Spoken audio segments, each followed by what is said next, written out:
দখলদার ইসরায়েলি বাহিনী এবং ফিলিস্তিন পুরোদমে যুদ্ধ চলছে। জানিয়ে দেব হাতে থাকা সর্বশেষ আপডেট আন্তর্জাতিক সংবাদ। প্রথমে এই সংবাদ শিরোনাম, প্রতিরোধের প্রতি পেজেশকিয়ানের জোরালো সমর্থন। এরপর জানিয়ে দিব লেবাননে হিজবুল্লাহর স্থাপনায় হামলার দাবি ইসরায়েলের। এদিকে এবার গাজা সিটি খালি করতে ইসরায়েলের নির্দেশ। এরপর জানিয়ে দেব পুতিন মোদির সখ্যতায় পশ্চিমাদের গাজালা। আরো জানিয়ে দিব গাজা যুদ্ধে ৯,০০০-এর বেশি ইসরায়েলি সেনা আহত। সর্বশেষ জানিয়ে দিব ইউক্রেনের রুশ হামলায় নিহত ৩। এতক্ষণ শুনছিলেন সংবাদ শিরোনাম, এবারে বিস্তারিত।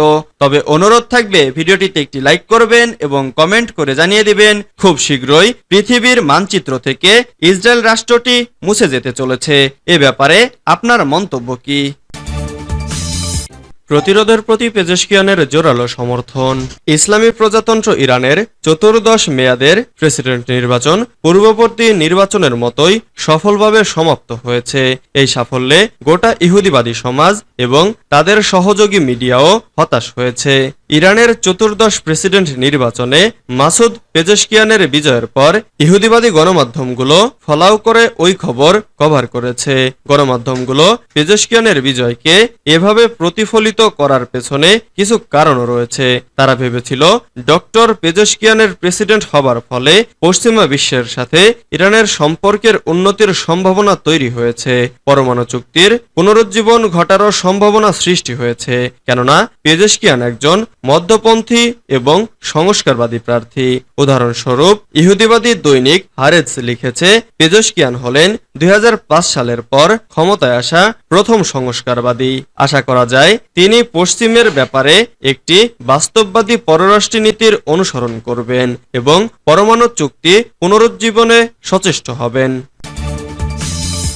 লেবাননে হিজবুল্লাহর স্থাপনায় হামলার দাবি ইসরায়েলের।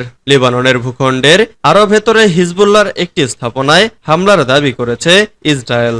মঙ্গলবার 9 জুলাই রাতে রাজধানী বৈরুত থেকে প্রায় 79 কিলোমিটার দূরে অবস্থিত জান্তার কেন্দ্রীয় গ্রামের কাছে এই হামলা করা হয়। বুধবার একটি টেলিগ্রামের পোস্টে এই তথ্য জানিয়েছে দেশটির সামরিক বাহিনী।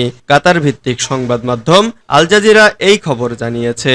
গাজা যুদ্ধ শুরু হওয়ার পর থেকেই লেবানন ইসরায়েল সীমান্তে নিয়মিত গুলি বিনিময় করছে হিজবুল্লাহ ও ইসরায়েল। উভয় পক্ষের মধ্যকার সর্বশেষ এই হামলায় লেবাননের ভূখণ্ডের স্বাভাবিকের চেয়ে আরো ভেতরে হামলা করেছে দেশটি। এর আগে ইসরায়েলের করা অধিকাংশ হামলাই লেবাননের দক্ষিণাঞ্চলের মধ্যে সীমাবদ্ধ ছিল। টেলিগ্রামের ওই পোস্টে বলা হয়েছে দক্ষিণাঞ্চলীয় বারচি শহরে হিজবুল্লাহর একটি বিমান প্রতিরক্ষা ব্যবস্থায় এবং গফরকিলা এলাকায় একটি অস্ত্রের গোদামে হামলা করা হয়েছে। ইসরায়েলি গোলাবারুদ, ড্রোন ও ক্ষেপণাস্ত্র বেক্কা উপত্যকার ইয়ারন, হাদ্দাথা, হুলা, তুলিন ও নবিশায়েত এলাকায় আঘাত হেনেছে। এবার গাজা সিটি খালি করতে ইসরায়েলের নির্দেশ। গত 10 মাস ধরে গাজা উপত্যকার নিরীহ ফিলিস্তিনিরা ইসরায়েলি লিফলেট নিয়ে রীতিমতো আতঙ্কে আছেন। কারণ আকাশ থেকে নেমে আসা এসব লিফলেটের মানেই হলো আবারও ছাড়তে হবে ঘর, আশ্রয় নিতে হবে নিরাপদ কোনো শরণার্থী শিবিরে। যদিও ইসরায়েলি গোলায় গাজায় নিরাপদ বলতে কিছু নেই। এই পরিস্থিতির মধ্যে আবারও লিফলেট ছেড়েছে ইসরায়েলের সেনাবাহিনী আইডিএম। এতে গাজা সিটির সব বাসিন্দাকে নিজেদের ঘর ছেড়ে মধ্য গাজায় চলে যেতে বলেছে। তাও আবার দুটো মাত্র রাস্তা ব্যবহার করে সেখানকার আশ্রয় শিবিরে যেতে বলা হয়েছে। সময় দেওয়া হয়েছে মাত্র 2 দিন। টাইমস অব ইসরায়েলের একটি প্রতিবেদনে বলা হয়েছে আইডিএফ জানিয়েছে বুধবার সকালে লিফলেট ফেলে নির্দেশ দেওয়া হয়েছে যেন গাজা সিটির বেসামরিক নাগরিকরা অন্যত্র চলে যায়। এক্ষেত্রে মধ্য গাজার দের আল বালাহ শরণার্থী শিবিরকে প্রাধান্য দেয়া যেতে পারে। এর আগে শহরের একটি অংশ থেকে বাসিন্দাদের যেতে বলেছিল ইসরায়েলের বাহিনী। তবে বুধবার আকাশ থেকে ফেলা লিফলেটে বলা হয়েছে বাসিন্দারা দ্রুত এবং পরিদর্শন ছাড়াই গাজা সিটি থেকে দের আল বালাহ এবং আল জাইওয়াতে আশ্রয় কেন্দ্রে 2টি নিরাপদ সড়ক বেছে নিতে সক্ষম হবে। পুতিন মোদি সখ্যতায় পশ্চিমাদের গা জ্বালা। এ যেন এক বিরল বন্ধুত্ব। আমেরিকার চিরশত্রু রাশিয়ার সাথে হাত মিলিয়েছেন ভারতের প্রধানমন্ত্রী নরেন্দ্র মোদি। যেহেতু আমেরিকার বন্ধু ভারত আর রাশিয়ার শত্রু আমেরিকা, এই নিয়ে রীতিমতো আগুন জ্বলছে পশ্চিমাদের মনে। এরই মধ্যে ক্ষোভ উগরে দিচ্ছে পশ্চিমা বিশ্ব। তৃতীয়বার সরকার গঠনের পর প্রথম বিদেশ সফর হিসেবে রাশিয়াকে বেছে নিয়েছেন দিল্লির কর্তা নরেন্দ্র মোদি। এই ভালোবাসার একটাই লক্ষ্য, পশ্চিমাদের সাথে রাজনীতির নতুন এক খেলায় মেতে উঠেছেন রুশ নেতা ভ্লাদিমির পুতিন। উত্তর কোরিয়া চীনকে কাছে টানার পর এবার ভারতের দিকে নজর রুশ নেতার। হ্যাঁ, ঠিকই শুনছেন, মাত্রই অনুষ্ঠিত হয়ে গেল ভারতের জাতীয় নির্বাচন। রাহুলকে চমকে নিরঙ্কুশ সংখ্যাগরিষ্ঠতা না পেলেও আবারও সরকার গঠন করেছেন নরেন্দ্র মোদীর বিজেপি সরকার। সে কারণে নিজ দেশে রোশানলে থাকা পশ্চিমা ঘেঁষা মোদী নিশ্চয়ই কোনো বিশেষ উদ্দেশ্য নিয়েই পুতিনের আমন্ত্রণে হাজির হলেন রাশিয়ায়। এই ঘটনা দেখে রাগে গড়গড় করছেন নির্বাচনের আগ মুহূর্তে নিজ দলেই কোণঠাসা মার্কিন প্রেসিডেন্ট জো বাইডেন। রাশিয়ায় মোদির সফরকে নজরে রেখেছে পশ্চিমা বিশ্ব। গাজা যুদ্ধে ৯,০০০-এর বেশি ইসরায়েলি সেনা আহত। গাজা যুদ্ধে অন্তত ৯,২৫০ ইসরায়েলি সেনা আহত হয়েছেন। মঙ্গলবার ইসরায়েলের প্রতিরক্ষা মন্ত্রণালয় এ তথ্য নিশ্চিত করেছে।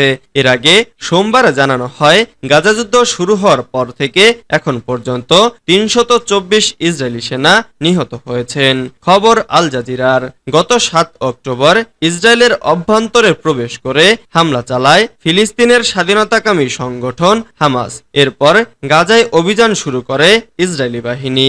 এদিকে অবরুদ্ধ গাজা উপত্যকায় ইসরায়েলি হামলায় ৩৮,০০০-এর বেশি ফিলিস্তিনি নিহত হয়েছেন এবং আহত হয়েছেন আরও ৮৮,০০০-এর বেশি। মাসের পর মাস ইসরায়েলি হামলার কারণে গাজায় খাবার, পানি, ঔষধ এবং অন্যান্য মানবিক সংকট তীব্র আকার ধারণ করেছে। গত শনিবার ইসরায়েলি হামলায় ৫ সাংবাদিক নিহত হয়েছেন বলেও নিশ্চিত হওয়া গেছে। তাছাড়া গাজা যুদ্ধ আরো বড় পরিসরে ছড়িয়ে পড়তে পারে বলেও আশঙ্কা করা হচ্ছে, কারণ ফিলিস্তিনিদের প্রতি সমর্থন জানিয়ে ইসরায়েলি হামলা চালাচ্ছে লেবাননের সশস্ত্র সংগঠন হামাস। তাদের লক্ষ্য করে পাল্টা হামলা চালাচ্ছে ইসরায়েলি বাহিনী। ইউক্রেনের রুশ হামলায় নিহত ৩। ইউক্রেনের দক্ষিণাঞ্চলে এবং কৃষ্ণসাগর বন্দর ওডেসাতে রাশিয়ার হামলায় ৩ জন নিহত হয়েছে। বুধবার কর্তৃপক্ষ একথা জানিয়েছে। এএফপির খবরে বলা হয়, রাশিয়া ২০২২ সালের ফেব্রুয়ারিতে হামলা শুরু করার পর থেকে ইউক্রেন জুড়ে বিভিন্ন শহরে হামলা চালাচ্ছে। বেশিরভাগ ক্ষেত্রে তারা রাতে এসব হামলা চালায়। গভর্নর ওলেগ কিপার বলেন, হানাদাররা ওডেসা অঞ্চলের বন্দর অবকাঠামোকে লক্ষ্য করে হামলা চালায়। এতে ২ জন নিহত হয়েছে। এদের একজন নিরাপত্তা প্রহরী ও আরেকজন ট্রাক চালক। তবে এটা